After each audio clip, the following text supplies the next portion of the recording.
Kitties, what up, what up? Welcome to Primal Scream.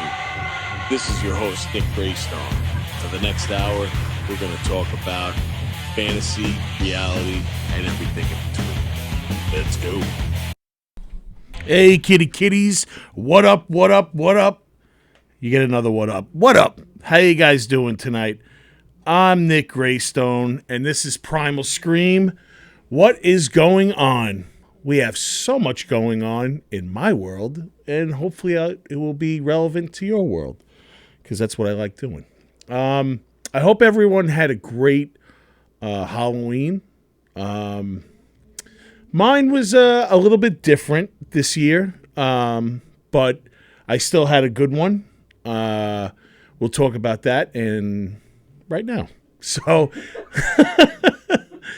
this year was a little bittersweet because Zozo is in Florida right now, and she's been there since last Friday, so this would be the first Halloween that I actually did not celebrate with her, but watching how much fun she's having right now, she's doing the Disney parks and stuff. I believe today she's in Universal, and the kids just having the best time. And I love that. I love that she's having a great time. I miss her. I can't wait to see her. She's coming home this weekend. So this is one of those random weekends where I have nothing going on but just me and her. And I'm looking forward to that because I've been on like cruise control. Luckily, I did roll my ankle on Sunday at the farm.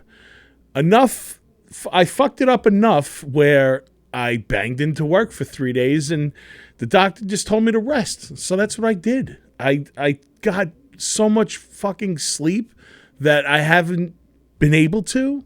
So, like, if I seem jittery and doing the jitterbug, it's because, like, I think I've slept more in these last 3 days than I've slept in a decade. It was just amazing. But, yeah, the Schmitz Farm thing is done now. It was a bittersweet season. This whole season was dedicated to a good friend of mine, Mike Porciello, who he was our resident Michael Myers. He untimely passed away over the summer, and we all missed him. You know, it was a great. It was a great season. I met some new people. I worked with some old friends. Yeah, it was all for him, man. You know, like we dedicated the season to him. Scott and Kelly and Mike, they ran the haunt this year. Pretty awesome, and I tip my hat to you guys. Thank you. You did an amazing job. And even the last night, one of our guys that's been there for about 5 years, I'm going to give him a shout out too, Tim Ryan. He portrayed Father Tim for 2 years, and he was a sadistic warden this year. And he was an evil scientist for 2 years. He retired from the haunt, and I hope he's kidding, and I hope he comes back, but I kind of believe him. But thanks, Father Tim. You definitely livened up the joint with your antics and your not breaking character and scaring the Schmidt out of people. So you were awesome. And yeah, just it was just a great old overall season. But you know, we missed Myers, so that was like the bittersweet part of that. So on yesterday, it was the first kind of day that I was able to like go out and do stuff, and I'm going to get to that in a second. I had a great gig actually on Saturday in the Raven in Worcester, Massachusetts. It was a solo gig, and by looking at that picture, I was in the moment. Like, I felt it. It was awesome. This is a departure from me doing the Demon Scar stuff. This is solo stuff. I've been playing some of the music that I've been doing during my set, and I'm just feeling like an awesome response from it, from like the crowds I've been playing in front of, and this was the third time that I did this, and I want to do more. It's pretty. It was pretty awesome.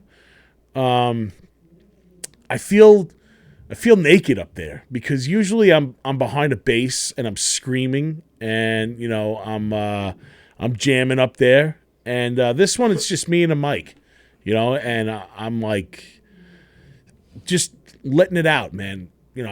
These lyrics that I'm writing are the most personal stuff that I've written in a long time, and it's a good therapy for me to get up there. So shout out to my boy Fury. I met him at the first gig I did.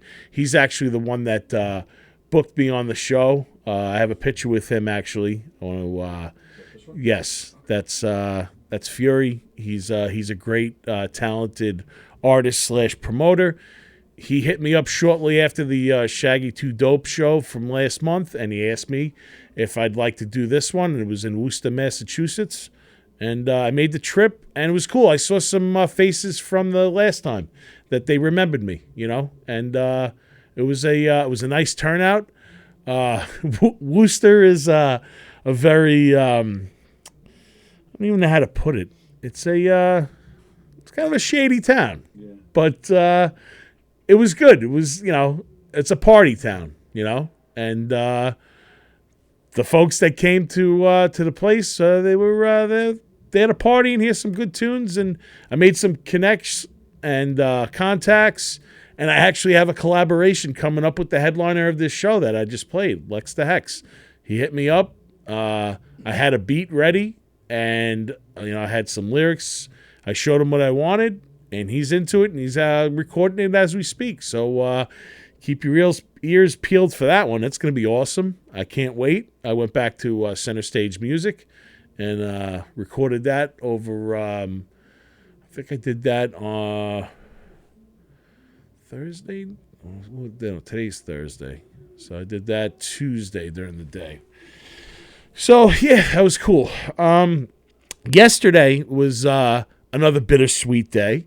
I went to, they had a memorial service for Little Peep. You know how much, speaking of my solo stuff, Little Peep, since he's been on my radar, I've really enjoyed his music.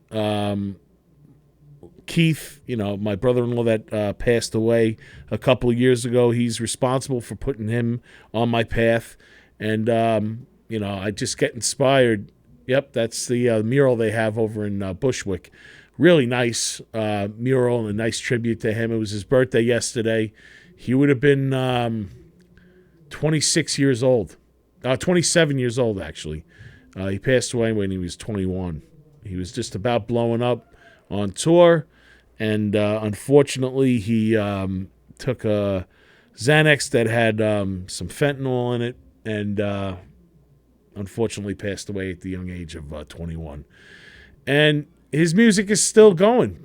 He's still getting all these spins on Spotify, and he's having releases. His mom, Liza, I met her. She was at the pop-up shop, and I spoke with her.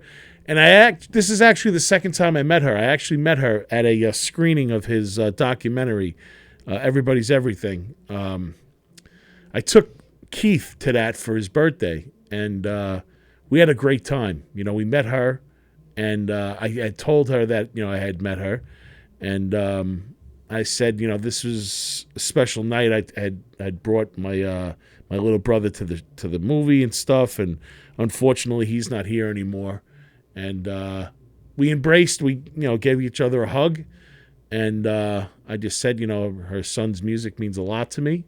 And it's like I can meditate and go into that and think about the both of them at the same time when I listen to his music. So I associate the two. So it's pretty cool. Yeah, that's the jersey that he had wore on his Hellboy album cover. They had that up. They have a denim jacket that he lived in. There's so many pictures of him walking around with that. And it was a pretty cool pop-up shop. They even had Nikki size. So I said to her, Mama Peep, thank you so much for carrying my size, because usually I have to make shit fit and like cut stuff and paste it to other things and do whatever. But they had shirts for me, so that was pretty cool. I also told her the story that when Zozo was in kindergarten, they had parents come up and read books to them, and she's a school teacher, and she also is an author, and she has this really cool book called The Dance Class, and it's a real life story about how when Peep was a kid, he got bullied a lot, and he got one of the things that was different about him. He was in a dance class, and a lot of the people were like, this kid's weird. Why is he in dance and stuff? And he had met a longtime friend. Her name is Emma. They ended up dating years later, but he actually met her back then when he was in this class, and she kind of stood up for him and said, if he's good, he belongs here, then he deserves to be here. And it was cool. Like I had the opportunity to read that book to Zoe's class and stuff, and I told her that story, and she appreciated it, and she thanked me for coming down, and it was cool. So I was with my friend Tom Bennett, and we were driving back. We had to get back to Long Beach, but we went on a little venture. I didn't post a picture of it, but we went to St. John's Cemetery to go visit the grave of John Gotti, because I'm all about Gotti right now. I watched the thing on Netflix. If you haven't watched it, watch it. So we went to his grave, and we visited it. So then I'm thinking to myself, I'm like, you know what? I think my grandfather's buried here.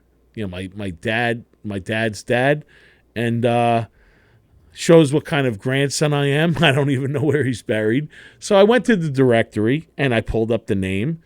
And at first it said he was there. So I went and asked where it was located. And they're telling me it was at Holy Cross in Bushwick. So what happened was the girl wrote down the thing, and it was like row T, plot 130. So we go to Holy Cross, which is about 25 minutes from where we're at that point. So we get there, and we go down row T, and it's like, okay, plot one. Oh, it looked like they just didn't keep up with this cemetery. It looked like really like shit. Like the groundskeep. I don't know what the fuck they're doing over there, but there's like shrubs in front of like stones and stuff, and like a collection of broken stones. Some are sunk into the ground, like really bad. So we're walking back, and I'm looking, and it's like 128. Then it's like jumps to like 140. And we're standing like in this little thing, and I'm like, maybe the stone is missing. Like, I don't know, maybe Michael Myers came and took it or some shit crazy. I have all these thoughts in my head, and I'm like, all right, well, you know what? This sucks. I'm not going to be able to go visit the grave. So we go back to the car, and we're driving out, and we see the office. So I'm like, you know what? Let me go into the office and just make sure that we're in the right place. Get to the office. It's closed. No one's there. It says you have to come by appointment or whatever. But they did have a kiosk where you could punch in the name. So I punched in the name again, and then the name came up. But instead of 130, it said 180. So we were like, holy shit. So we pulled back in. So when we're pulling back in, one of the graves that like are visible, I see a bunch of baseballs up on top of it, and I see the name Hodges, and I'm like, whoa, maybe that's Gil Hodges. And it was Guilford Hodges. Wow. He was buried in Holy Cross right down the road from my grandpa, which was cool. I was like, oh, all right, cool. I don't think my grandfather was a Mets fan, but I think he was a Dodgers fan. He passed away a long time ago. He passed away when my dad was a young man. So I really don't know too much about my grandfather. Really don't know too much about my father, because everything was a secret with my pops. He only told me like certain things. So anyway, we walk down, and we see a little plot, and it's a little stone, and it's like overgrown shit over it, like grass or whatever. So Tom starts kicking up this dirt and stuff, and finally I see it. It says John. It's my dad's name. So then, like, he really goes to town. Me and him are kicking up dirt. He's like, let me run back to the car and see if we got some water, because it's like all like dirty and shit. So we had 2 bottles of water. And I just got to say, Tom Bennett, thank you so much because you helped me out. We ended up doing the best we could to clean this up. And it turns out to be the plot for my great-grandfather and my grandfather. And I wasn't going to be a scumbag and steal like flowers off of somebody else's grave or a flag, but I saw a piece of a ripped flag. So I'm like, you know what? My dad was patriotic. I'm sure my grandfather was patriotic. So you know what? I try to do my best to like put something there for him. I put the piece of tattered flag, and I put the a rock on top of it. So you know what? I'm sure no one's been to this grave. All my aunts that have passed away, my dad's passed away. I don't think there's really any much family of the Graystones remaining, you know. So I kind of spruced it up a little bit, and it also, a light bulb went off in my head. So when my dad was like near the end, he's like, son, I don't want anything. I don't want a service. Just cremate me. I don't even give a shit. And for the second time in life, I did listen to him. We didn't do anything for him. And that bothered me. It bothers me today. But when I was in the office trying to find out where he is at the other cemetery, they had this thing where you could get a candle, which is like one of those votives that light up where you make a prayer, and they put it in the loving memory of. So I called up today, and I'm in the process right now of getting a candle for my dad, and I'm going to put him in Holy Cross with his father, and it's going to be in one of the shrines. And at least now I have something where if I want to go visit, I can, or if anyone wants to go visit, we can. And it just gives me closure on it because, you know, I know he didn't want anything, but I don't want him to go out like that, you know. So it was a good moment. And Tom, thanks, man, for helping me do that. I really appreciate it. And it was a nice moment, bittersweet again, you know. So thanks. So yeah, so it was a cool thing. Now, going back to the weekend, I was at Chiller Theater. I met some really cool people. The headliner, one of them was Frankie Avalon. It was one of his first shows, and he did a photo op with Dee Dee Cohn from Greece. She played Frenchie. So, yeah, she was such a sweetheart. He was cool. I was actually the first person online for him. So when I rolled up to him, and I'm like, Frankie, you couldn't imagine that there was going to be this big, massive dude on your line to meet first, right? And he goes, what are you talking about, big? He goes, I'm the big kahuna. So he was very cool, you know, and I got him to sign a picture with him and Frenchie, and I went met her. We took the photo. It came out nice. Out in the parking lot, they had Grease Lightning, and it was not the Grease Lightning that they were singing about, like in the shop, like the jacked out one at the end where Olivia Newton-John and John Travolta fly off. It was pretty cool, so I got a photo with that.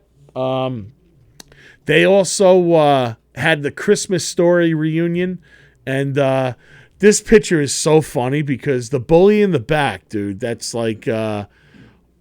man, what the hell is his name in the movie? Farkas. Farkas, like I throw up the metal sign and he's rocking out with me. So Farkas is back right. And then next on top of me is Schwartz. That's the kid that double dog dares Flick to stick his tongue on the pole. Next to him is the kid Randy, the little brother of Ralphie who can't get his arms down. Next to him is Farkas's right-hand man that looks like Brian Johnson from AC/DC with the cap, the little other bully.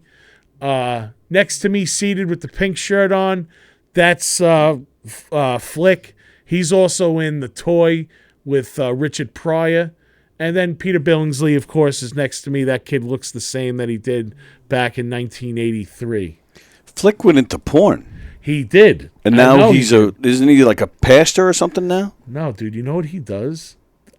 It's funny you mention that because, dude, he works in a flea market and he sells A Christmas Story stuff. Come on. I swear to you, bro. Oh, my my goodness. That's what he does. Yeah. Oh my goodness. So yeah, it's but you know what? Like, I was talking to him, and I had the most interaction with him throughout everyone, and I had said to him, I love A Christmas Story, but I got to mention the toy. I'm like, it's so many memories of growing up and watching that movie on repeat. And you think about it, he worked with two of the greatest comic legends of all time in that movie, Richard Pryor and Jackie Gleason. And he went off on its story. He was telling me about how Richard Pryor took him under his wing and he was calling him his little brother, and he would take him out to like parties and stuff, and like he was hanging out. And I'm sure Richard Pryor showed him a crash course into Hollywood. But he said, he was very cool.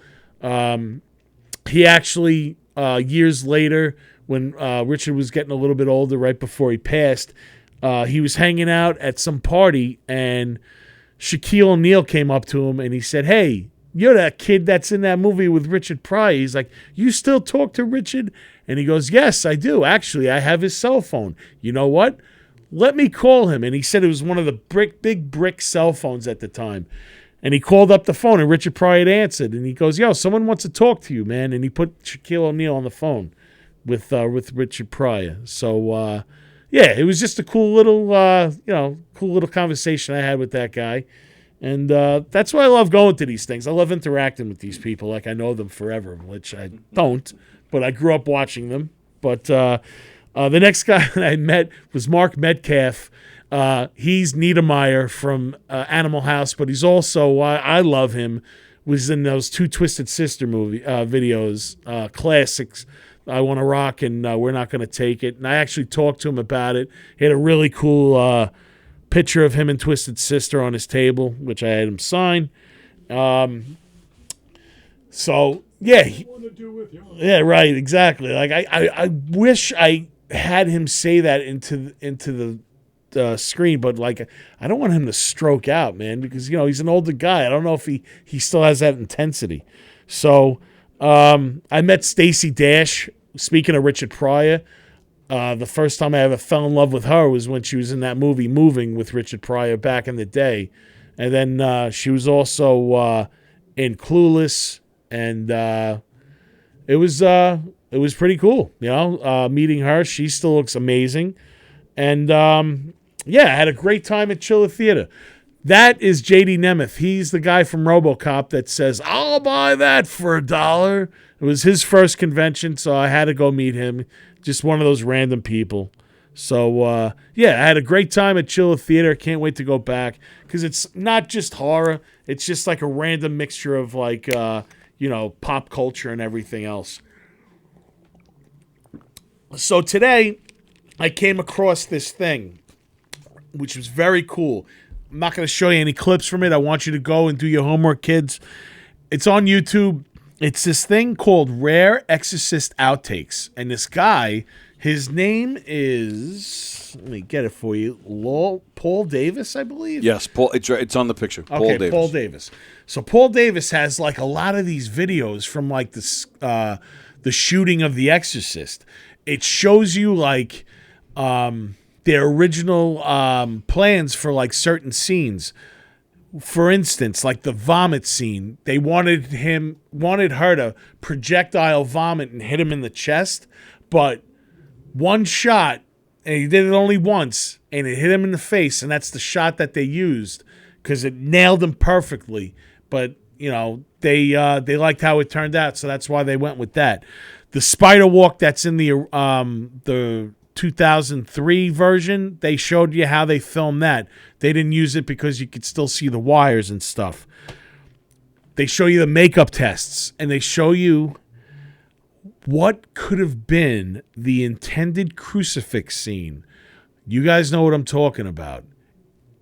If you think the crucifix scene in The Exorcist now is disturbing, what they make this girl do, and I don't even think she knew what the hell she was doing, but it is unbelievable. There's a crucifix that she has, which she has like a normal size crucifix in the movie.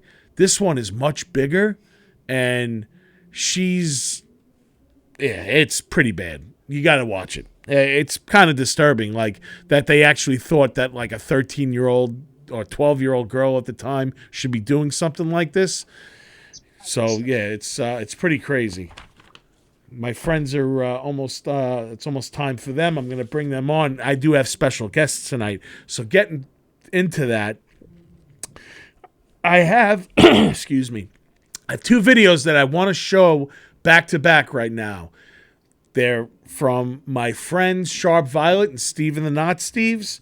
They did 2 videos for the Halloween season.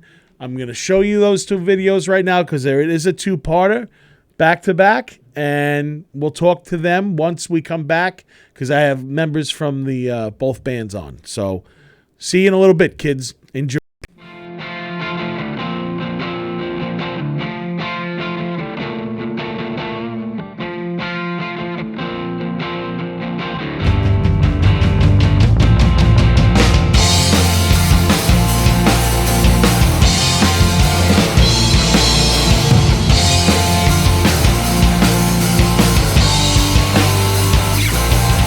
Everybody told me to stay awake. I slept in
All right, kids, that was awesome. So now we do have two special guests that are joining us tonight. It's Liz from Sharp Violet and Steve, the Steve of Steve and the Not Steves.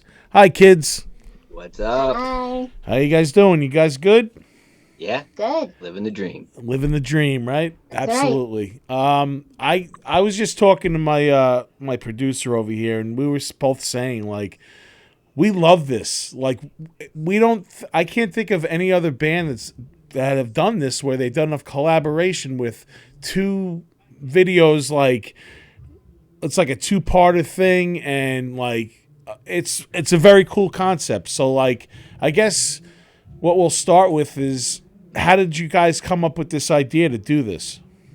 Honestly, it was totally random. We just happened to write a song about vampires, Yeah. and they just happened to write a song about werewolves, like at the same time, in the same month. And both songs are about being true to yourself and not caring what society thinks about you and Yeah. choosing your own path. Yeah, Okay. so like we just, we were both recording them at the same time, and then we both had to do a video at the same time, and it would, they just went so well together. It worked out perfectly. Originally, it was supposed to be a record that came out in for Jason's Woods, actually, Right. in the beginning of October, and but I could not get it done in time because all September my voice was just completely shot from allergies. Yeah. So I could not sing. I couldn't get it done. So it got pushed back, and luckily we got it done in time for the Halloween release. Yeah, no, you know what? It's perfectly timed. Like when I'm looking at it and I'm thinking of like, it's got that Lost Boys feel to it. It also has like the Twilight feel to it too. Like Yeah. I love the fighting that goes on, and like it's like oversold and everything. It's cool. It's really good because it shows that you guys are more than just musicians. You actually have like a thing going on where you're putting on a performance. So acting in your own videos, it's not fucking easy. Yeah, it was the first time we ever tried anything like that. We've done a bunch of videos, but we've never done any like real cut scenes of scenes. Yeah. Or anything that had a true plot or Yeah, storyline yeah. to it. But it just came together, and we were definitely inspired by Lost Boys and Twilight, honestly. Yeah. For like the flying scene, I remember I went to Jeff, our bassist, and I was like, what if we did like a really cheesy flying scene with a green screen, like 80s movie? And he's like, absolutely, let's do it. And like I'd never done green screen before, so I bought a green screen, and we just winged it and tried it. It looks cool, man. Like I dude, seriously, like for the shit that people put out, and then like you're doing it yourselves. So it looks very professionally done. Even even the last video you guys did for what was it, for Misery Chick for Sharp? Yeah. That too. That was a do-it-yourself thing too, right? And that looked dope too. All of our Everything we've done videos, has all of always our been audios DIY. We just grab our friends and the bands, and then we film each other. we give a random friend a camera, like hold this camera and point it at us. You're free Saturday morning? Great. Yeah, You're hired. Exactly. Some of the best footage from Demon Scar when we play is because of you guys. Like, you take awesome pictures. You gave us drone footage once. Like, we're not fucking worthy, dude. Well, it's funny because a good, I would say maybe 37% of the footage in the Steven and Not Steve's video, this video was shot by Gwen, Jeff and Allie's daughter. Get out of here. Yeah, because like she was gonna be there. It was 7 a.m. on a Saturday morning. We had 2-hour window that we could get both bands in the same place at the same time. So we had 2 hours, 7 a.m. on Saturday morning, and we just got everybody down there, recorded both videos in 2 hours. But their daughter had to come because they couldn't get a babysitter. Right. So we were like, you know what? Let's get her involved. Let's, like maybe she'll be inspired to do films one day. We're like, let's just give her a cell phone and she can shoot, right? So she's shooting the whole time, and we had a series of mishaps. Like this all happened so quickly. We set up, we went into Massapequa Park, we set up, we got going, and we stuck a camera up. And so the first take of the good camera that we had there, it didn't cut. It didn't go. Didn't go second on? take, it didn't record. The second take of the good camera we had, our guitarist Mike somehow in the rush of setting up put his guitar on wrong, and he's wearing it like a necklace. And it looks just completely ridiculous. So we had to scrap any shot, like with the good camera that he was in. We had to pretty much scrap it. I think a couple shots made it, like but on his breastbone, and it was like up here. no, it was like it was just a way that nobody's ever worn a guitar in history, and it wasn't in like a cool way where we could be like, yeah, no, that's his thing.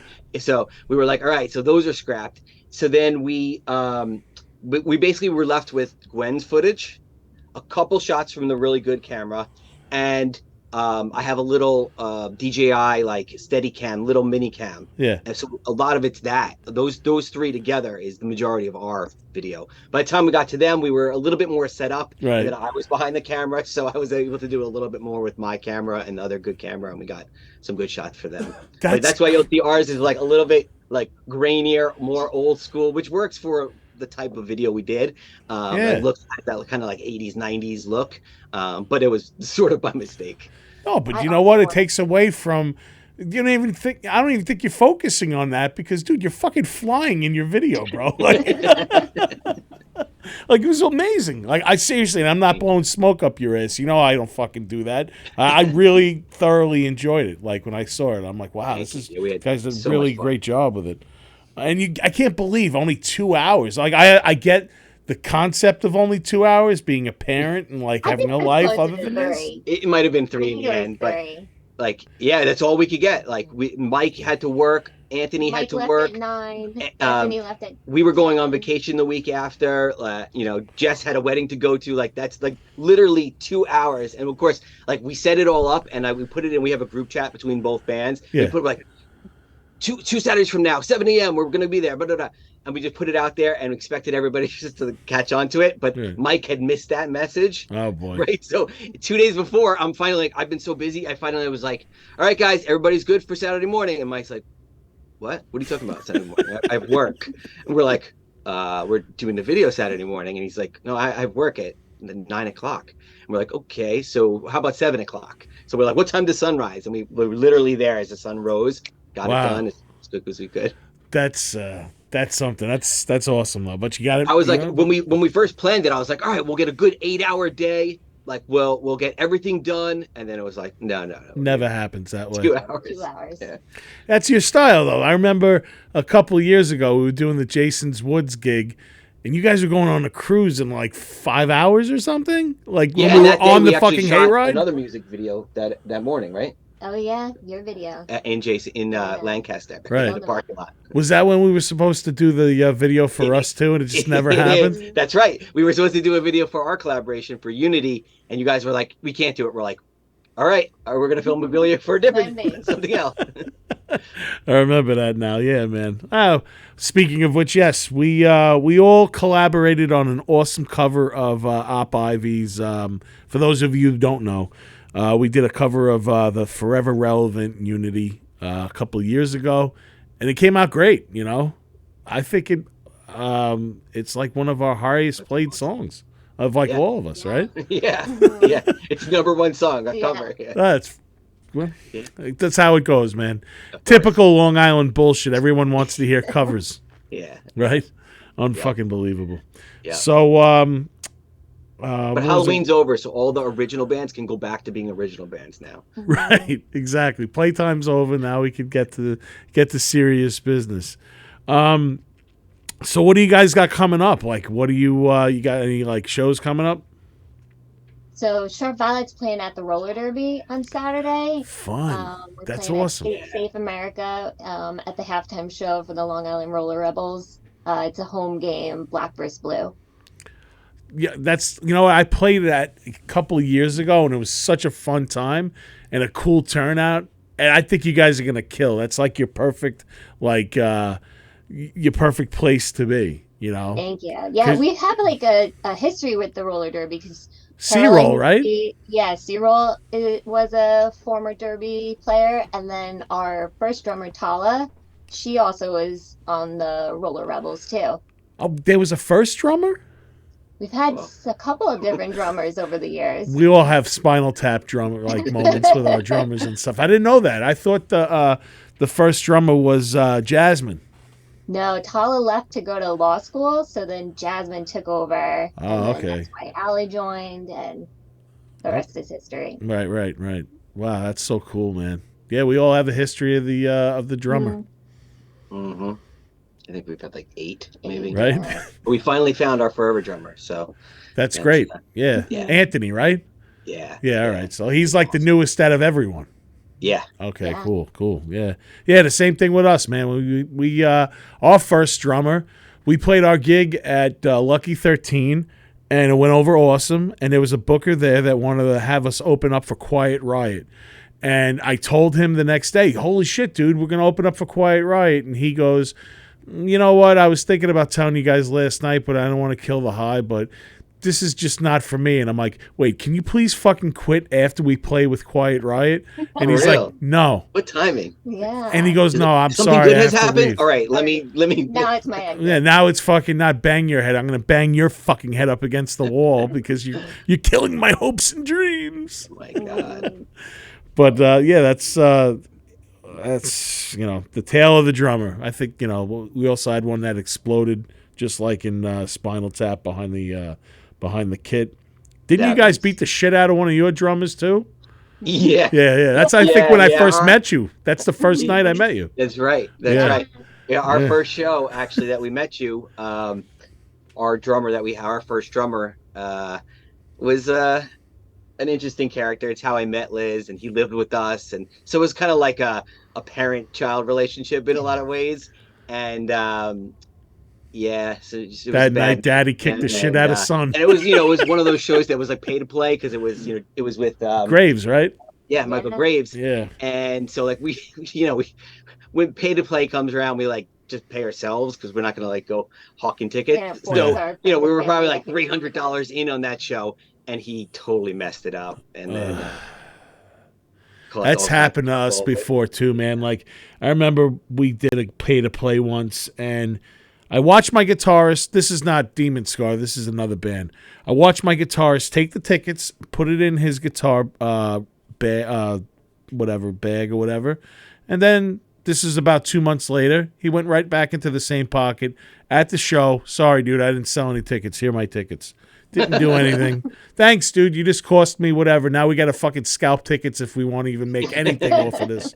So I'm like a scumbag that's scalping at my own show, which, dude, I hate that pay to play Do what you shit. gotta do. Yeah. I mean, sometimes it's good because you want to play with, an artist that you look up to and everything. And that Graves show is awesome. Like, I had a great time doing that. I'd pay for that any day. Yeah, I would do it again. Except I don't know about now. I think It's a Michael change a little Graves bit. is kind of like, Anybody else? yeah, he's I still love those albums. It's like some of the Misfits' best stuff. What's but funny is I never even liked the Misfits in general. You like I his actually solo got stuff. into his stuff. Yeah. Oh wow. Yeah, well, he's a great singer, dude. He's that some of that like acoustic stuff is pretty awesome. So Steve, we were talking about this before.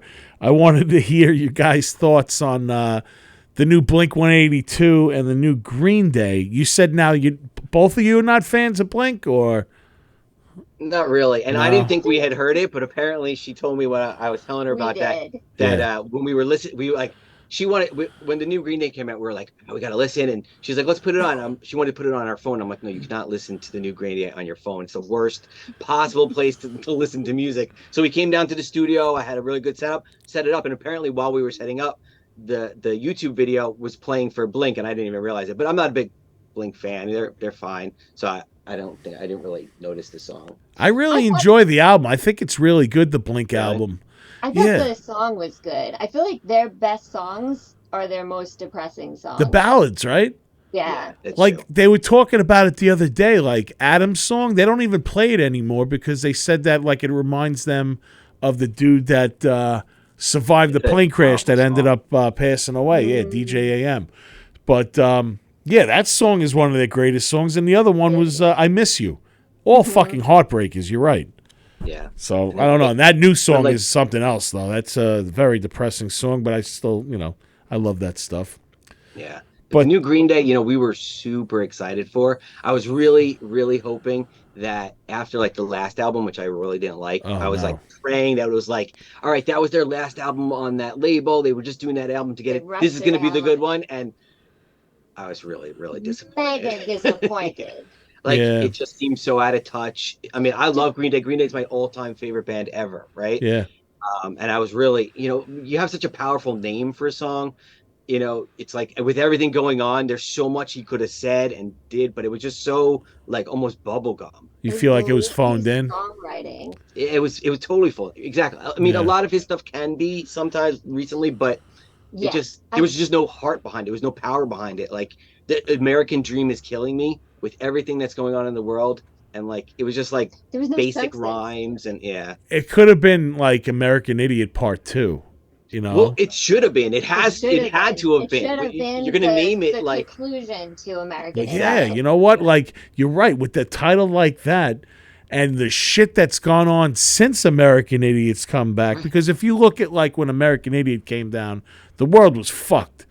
Now I feel like we're triply fucked. Like it's Right. even They worse. had such an Far off. opportunity. Yeah. Yeah. So yeah, I guess Yeah. it's a waste of a good name. I mean, I dig it. I dig it more than that last album. I listened. I don't even think.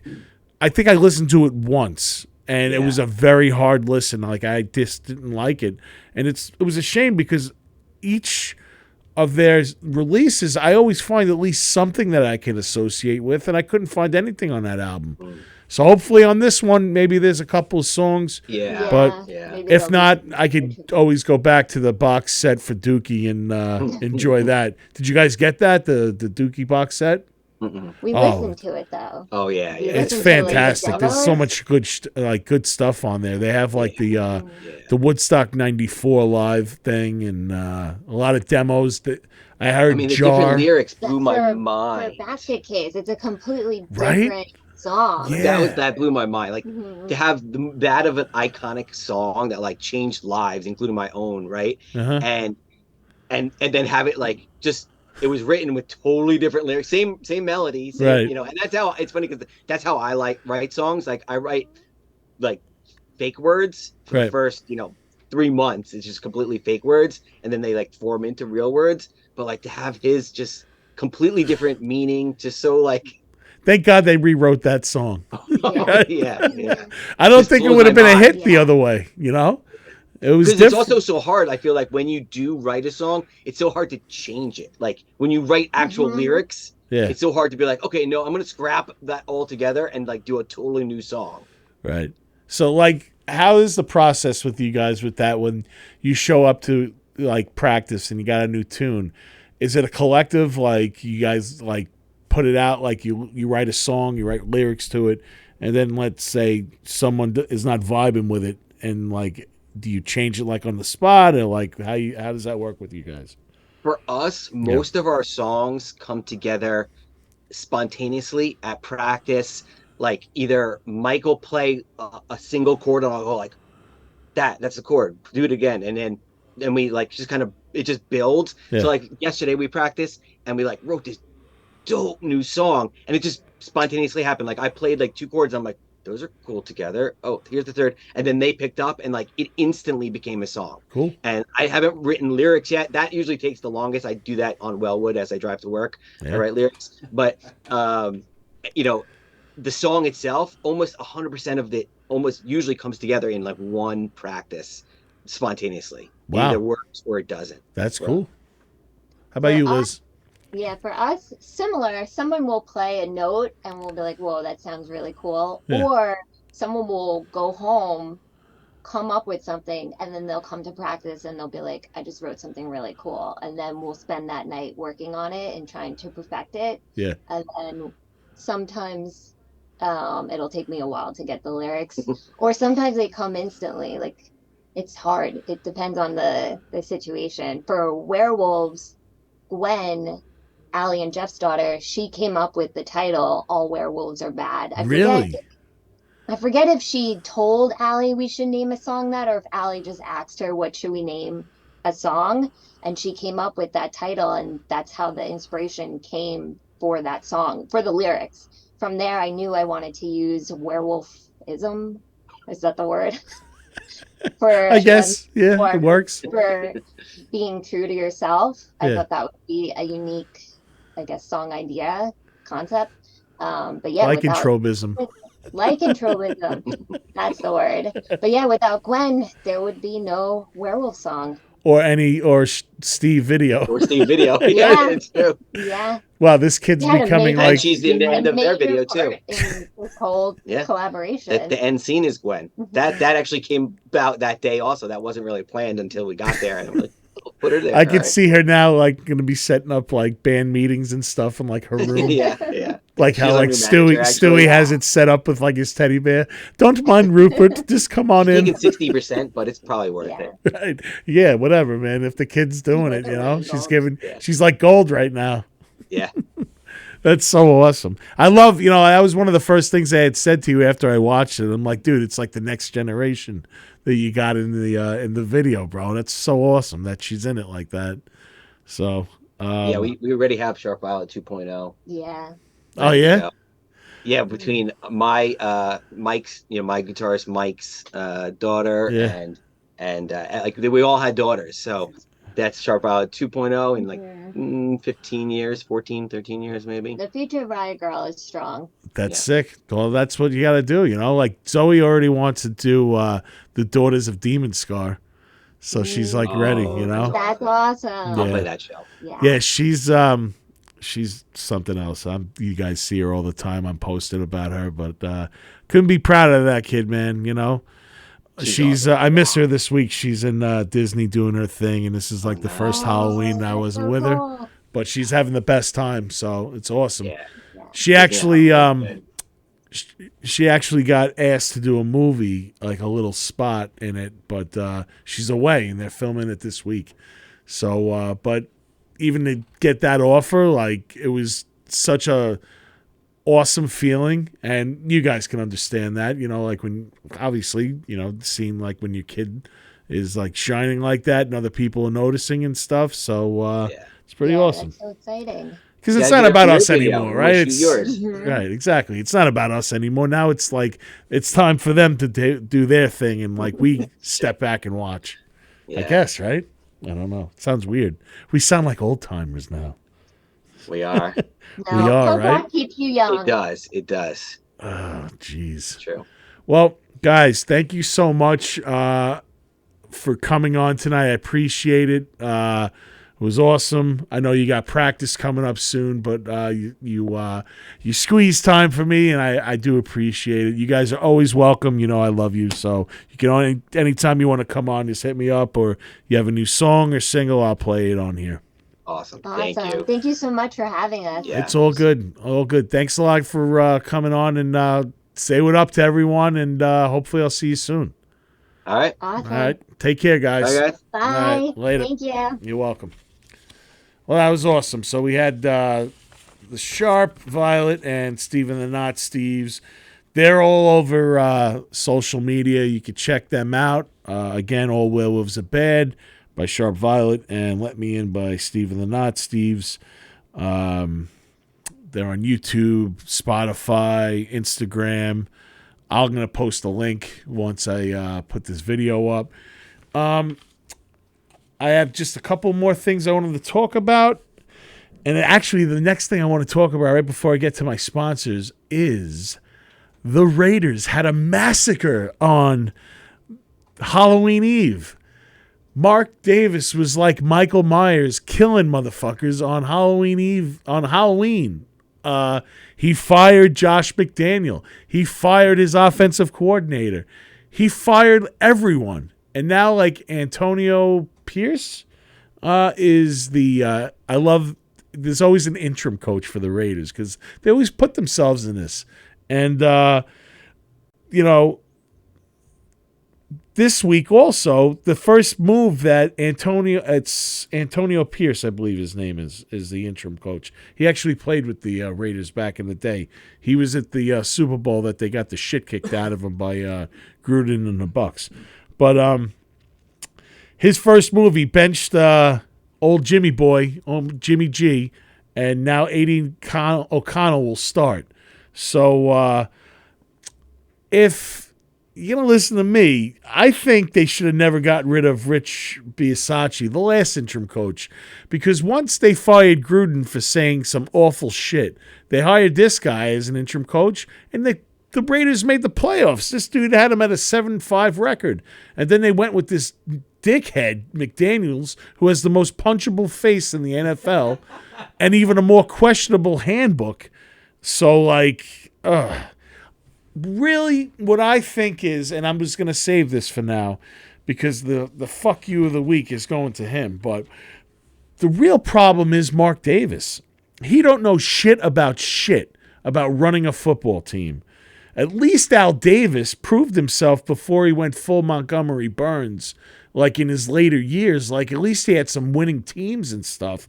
Like, Mark Davis is just, I don't know, man. Like, he's not the guy. I think it should be taken from him. Like, I know it's his team, but, like, shit. Like, you need help, bro. And, like, you took your team out of Oakland and you put them in Vegas, which honestly I think I'm more compelled to go see a game in Vegas. So it kind of does work. So I can't really like talk shit about you there, but everything else I don't know. So yeah, my big fuck you this week is Mark Davis. Fuck you again for fucking up my team and bringing another interim coach in. But hopefully the locker room rallies behind this guy because they're pissed. You know, everyone is visibly talking shit about them. Josh Jacobs was talking shit. With Derek Carr last year, you benched him towards the end. You got him out. Well, he's hurt right now too, so he really isn't doing shit over in New Orleans. And so this week, Mark Davis, right here. Hopefully Antonio brings him back to some kind of respectable level and just win, baby. So, all right. I'd like to thank my sponsors, Dark Side of the Shroom. Try Dark Side of the Shroom, the delicious bite-sized gummies made from the powerful mushroom called Amanita muscaria. Each shroom-powered gummy contains 500 milligrams of natural Amanita muscaria extract, no blends of other product or fillers. So, like I said last week, it does not have any cancerous shit. They make their mushroom gummy product with time and devotion, leading to a top-of-the-line experience. So get ready to find your dark side amongst the 4 delicious flavors that they have available right now, which is blood orange, berry blend, blue raz, and watermelon. I tried them all. I'm telling you, they taste way better than the disgusting, stale granola bar that tastes like it. You know, you wiped your ass with it from 25 years ago, where. Of course, I brought my literature with me because I feel like, you know, I'm not peddling street drugs here, kids. This is actually like legal in New York State, and it's a dosage guide. I wish they handed this out when I was on the real dark side of the shroom all those years ago, but a microdose is a half a gummy, a beginner is a 1 gummy, which I am going to stay in the beginner phase from here on out. I'm not doing any more than that. Ready to parties 2 to 3, and after that it's blast off, which is 4 to 5. Good luck if you want to try that.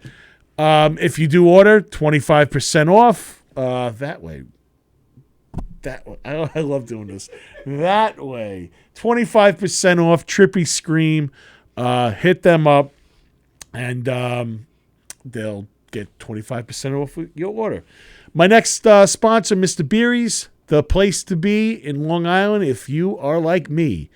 Original music nightly. Tonight's open mic night if you want to go out there and test some new material.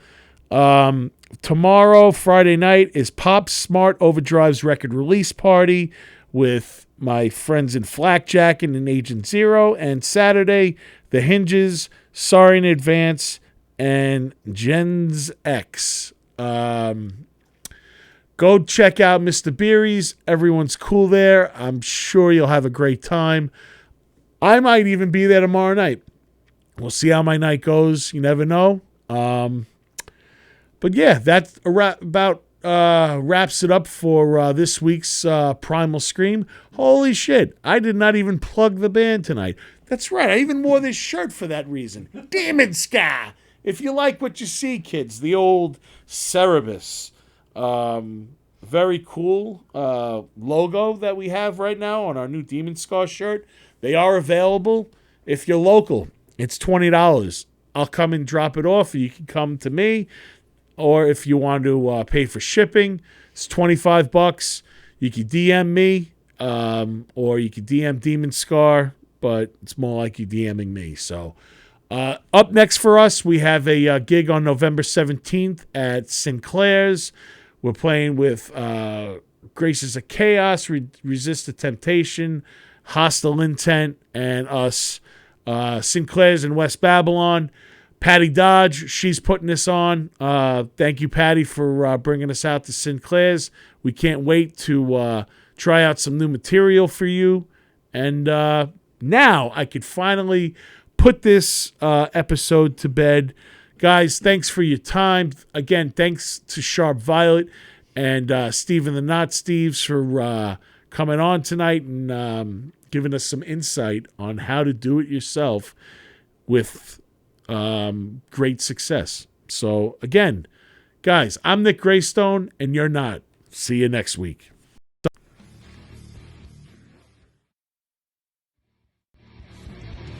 Thank you for listening to Primal Scream. I'm Nick Graystone, a.k.a. The Nizza. Each week, Primal Scream is produced by Tony Walker and executive produced by Demon Scar.